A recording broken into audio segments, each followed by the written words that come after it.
পুরনো আমি আর না। নতুন বছর আসছে, কিন্তু তুমি কি সত্যিই নতুন হচ্ছ? নতুন বছর আসছে, ক্যালেন্ডার বদলাবে, তারিখ বদলাবে, কিন্তু একটা প্রশ্ন, তুমি কি বদলাবে? কারণ গত বছরও তুমি একই কথা বলেছিলে, এই বছর নিজেকে বদলাবো। কিন্তু আজ তুমি এখনো সেই পুরনো মানুষটাই। আজ এই ভিডিওটা পুরনো আমিকে শেষ করার জন্য। পুরনো আমি মানে যে বারবার প্রোক্রাস্টিনেট করে, যে ভয় পায় শুরু করতে, যে নিজের উপর বিশ্বাস হারিয়ে ফেলে। পুরনো আমি প্রতিদিন বলতো কাল থেকে শুরু করব, কাল থেকে শুরু করব, কিন্তু সেই কাল আর কখনো আসেনি। সময় পেরিয়ে গেছে, স্বপ্ন ছোট হয়েছে, আর আমি নিজের কাছেই বারবার হেরে গেছি। সবচেয়ে কষ্টের বিষয় কি জানো? আমি কাউকে দোষ দিতে পারিনি, না পরিবার, না বন্ধু, না সমাজ। দোষটা ছিল সম্পূর্ণ আমার নিজের। আমি চেঞ্জ চেয়েছিলাম, কিন্তু পেন চাইনি। আমি সাকসেস চেয়েছিলাম, কিন্তু ডিসিপ্লিন চাইনি। আর এই কন্ট্রাডিকশনটাই আমাকে আটকে রেখেছিল। একদিন হঠাৎ বুঝলাম, পুরনো আমিকে বাঁচিয়ে রেখে নতুন জীবন আশা করা বোকামি। নতুন আমি তৈরি করতে হলে পুরনো অভ্যাসগুলোকে শেষ করতে হবে। পুরনো আমিকে বদলে ফেলতে হবে। যে মানুষটা আমাকে পিছনে টানছিল, সে আর কেউ না, সে ছিল আমি নিজেই। সেদিন আমি কিছু সিদ্ধান্ত নিয়েছিলাম। No loud decision, no social media.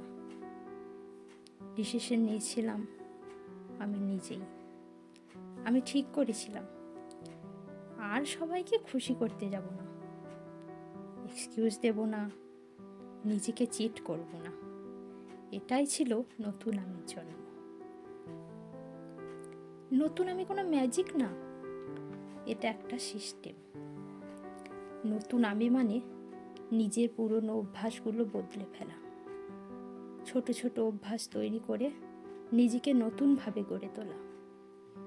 যেমন 1 নম্বর, সকালটা নিজেকে দিয়ে শুরু, ফোন না, অনলি ফোকাস। 2 নম্বর, শুধু মোটিভেশন না, সঙ্গে ডিসিপ্লিন। মন না চাইলেও আরও বেশি বেশি কাজ। 3 নম্বর, একটা মাত্র স্কিল। সব কিছু করতে হবে এমন কোনো কথা নেই, একটা স্কিলের উপর কাজ করা ম্যান্ডেটরি। 4 নম্বর, কনসিস্টেন্সি। দিনে অল্প, বাট কাজ প্রতিদিন। এই 4টি জিনিস পুরনো আমিকে ধীরে ধীরে শেষ করে ফেলল। আজ যারা তোমাকে গুরুত্ব দেয় না, কাল তারাই তোমাকে দেখে অবাক হবে। কিন্তু মনে রেখো, তারা তোমার জার্নি দেখেনি, তারা তোমার কষ্ট দেখেনি, তারা তোমার হতাশা দেখেনি। তারা দেখবে শুধু রেজাল্ট।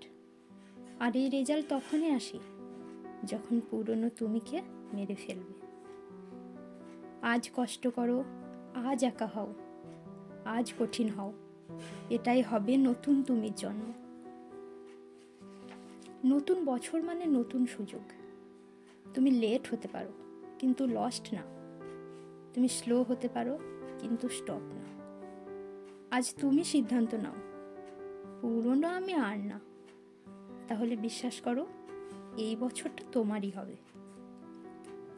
আজ নিজের কাছে একটা প্রমিস করো, এই বছর তুমি আর যাই করো, নিজের সাথে বিশ্বাসঘাতকতা করবে না। কমেন্ট করো, পুরনো আমি শেষ, নতুন আমির জন্ম। মনে রেখো, পুরনো আমিকে বাঁচিয়ে রেখে নতুন জীবন সম্ভব না। এই বছর চুপচাপ বদলাও, একদিন রেজাল্ট নিজেই কথা বলবে।